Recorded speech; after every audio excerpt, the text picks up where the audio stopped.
Welcome to Africa Media Australia. I'm Claude Sharadi. Thank you very much for watching. Today we're talking once more about gambling. You may have noticed that over recent weeks we've published a few videos in relation to gambling. This is because it is an issue in our community. And I have the pleasure again to have with me here Josh Peary, who is with us. Josh, how are you today? I'm very good, thank you, Clyde. Josh, let me tell our audiences that you work with Gamblers Help.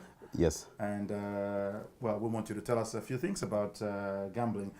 We understand that gambling apparently is a big problem in Australia, is it? Yes, it is a big problem, really big. Well, how big is it? Well, let's just say statistics would give us an idea of how big it is. So, first and foremost, as you know, gambling is a hidden addiction. You know, it's one of those addictions that people would sustain for a very long time without anybody realizing. So if you're addicted to alcohol or drugs, like people can easily, discover that. Yeah, but with gambling, it's hidden, and that makes it really hard, to be picked. And people tend to sustain it for a longer time, and it gets worse and worse and worse. Now, in terms of statistics, statistics do show us that in Australia, for example, in the year between 2014 and 2015, the whole entire Australia lost about 2.1 billion. That's a lot of money. To gambling, about that much.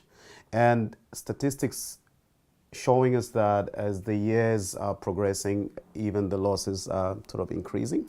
Yes, so implying that many more people are getting into gambling, yeah. Well, I read someplace that Australia is number one per capita in terms of gambling. Yeah, that's correct. In the whole world. That's correct, Clive. Wow. All right, well, why do so many people appear to be affected by gambling? Well, there's a whole lot of different reasons people, get into gambling. So it can be early exposure to gambling. So this is when they were young and everybody around the family gambled. Dad and mom gambled, siblings gambled. Okay, so it can be also because of mental health issues, right? So people would use gambling as a way of escape, right? So you're depressed, you're not feeling well, you're low in spirit. So you go out there to gamble and you zone in, you're in that space and you escape all your issues. I suppose it's pretty much just like alcohol, except it's a whole lot more expensive. Yeah. Addiction. Yeah, absolutely. It's a very expensive addiction because you tend to spend more. So, well, there's a whole lot of reasons why people are gambling. So sometimes it's just, friends, introducing you to gambling. And sometimes it's just people are having hopes that they'll have a big win and that will change their economical status. Now, gambling doesn't just affect one specific group of the population. Yeah. Let's talk a little bit about multicultural communities. How are these communities affected? We understand they are also gradually getting much more affected than they were before. Oh, well, look, a lot of multicultural, I'd say a lot of cultures that migrated to Australia, it is true to say that the majority of them, they may not have been gambling in the form or in the fashion that it's done in Australia. But what happens is when they come into Australia, they begin to assimilate to Australian ways, of life. And this is why a lot of multicultural, the multicultural community has been affected with gambling. It's through assimilation, okay? So there is no really specific group. Well, statistically, we can, we can see which sort of multicultural groups that are affected the most. All right. Yeah. But having said that, it's affecting everybody. It's across board. Now, what to do? What to do to try and help people when these sort of things start creeping Well, up? obviously there is something that you can do. You can do something about your gambling, or if there is anybody that you're staying with, a friend, brother, sister, anybody that's affected with gambling, you can do something about it. So there is a helpline that you can call to get assistance. You can call 858 line. So with this line, you will get assistance in the area of counseling. There'll be a counselor that will be helping you to That's a gambler's help, yeah? That's a gambler's help. 1-800-858-858. Yes. Yes. Also, if gambling has caused financial harm, you could call the same number to talk to a financial counselor. All right. If you're under 25 years old, also you can call. There's a dedicated line which is 262-376. I'll say that again. 262-376. So that is if you're under 25 years old. So there's something that can be done about it. Well, what about, can you give us a bit of an idea of how actually people, how are people gambling? What do they do? We know, obviously, there are gambling outlets, whether it's casino or, similar venues, whether it's online. Can you give us a bit of an idea of how they gamble? Yeah, so gambling comes in a whole lot of different forms, but I'll probably just talk about most of the gambling forms that we see in Australia.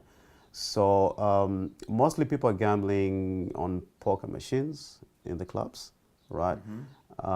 They're gambling on horses, betting on horses, greyhounds, and for the younger ones, they're mostly doing it online, so betting online. So this is when they sit in their homes on the phone through an app and betting on the applications provided available on the app. On the phone.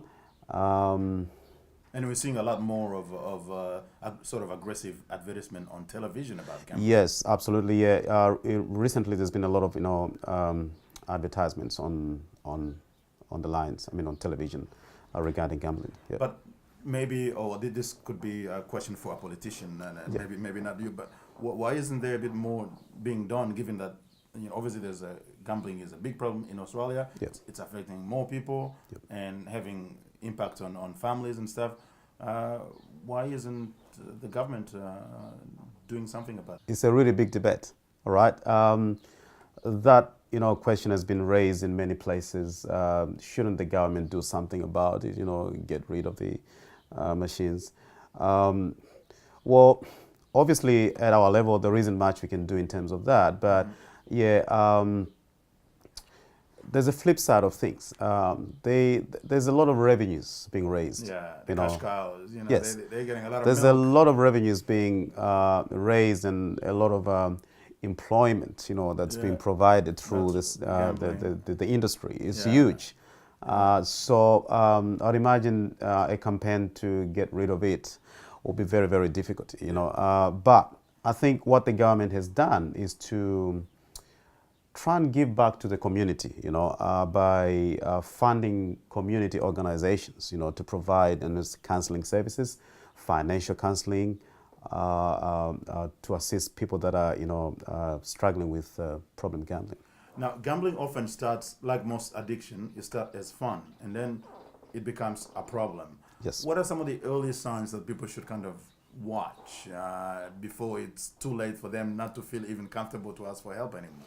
Oh, yeah, good question, Clyde. So there are things that you can look at, or signs, to tell you if your gambling is beginning to take a different path of distraction. Yes, so one of the signs would be when you spend more time than usual when you're gambling, right? Spending more money than usual, losing more than you could afford to lose. Those would be signs, all right? Stress, getting stressed. You walk out from a gambling session and you're feeling so stressed, right? Yeah. Those would be signs.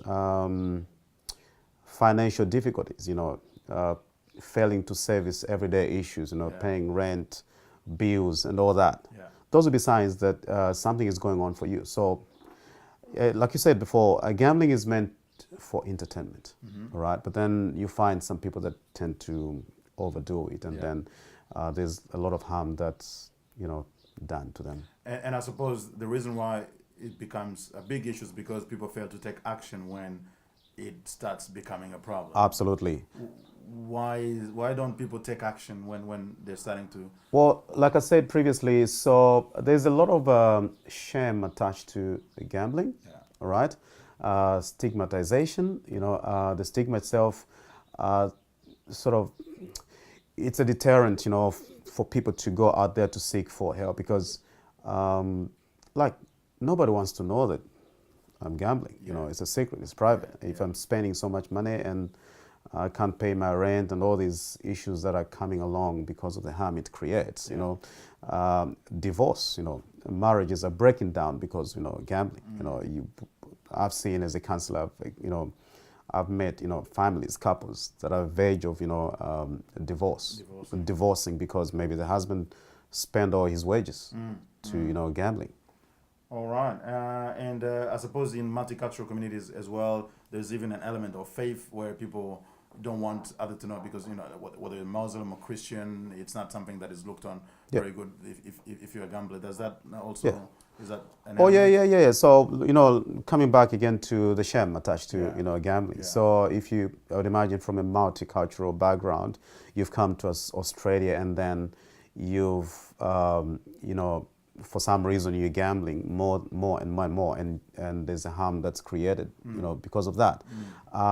You don't want the community to know about all the struggles. And maybe before we finish, people sometimes when they hear about counseling for gambling, counseling doesn't always get good press in some of the multicultural community, but it's just a matter of essentially trying to get advice and a listening ear that may eventually help you to guide into what can be done. Absolutely. Yes, Paul and Clyde. So now, counseling in the Australian context is basically somebody you can talk to about the struggles that you're going through with your gambling. Yeah. Somebody you can trust and be sure that they won't go out and tell people in the community if that's your concern. Somebody who's going to facilitate, the conversations surrounding your struggles with gambling. Somebody who's going to work with you through the process of, developing strategies on how you can quit if that's your goal. Right? A counselor will help you to identify, situations that could, cause you or lead you into relapsing, into gambling again if you've stopped. A counselor will help you to minimize the harm that, gambling is causing.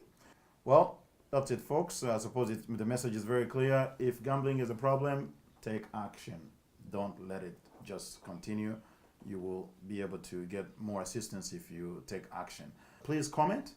We want to see if the people are watching and commenting, whatever your experience is. And perhaps you may actually even have someone in your family or in your network who you think may be affected by gambling.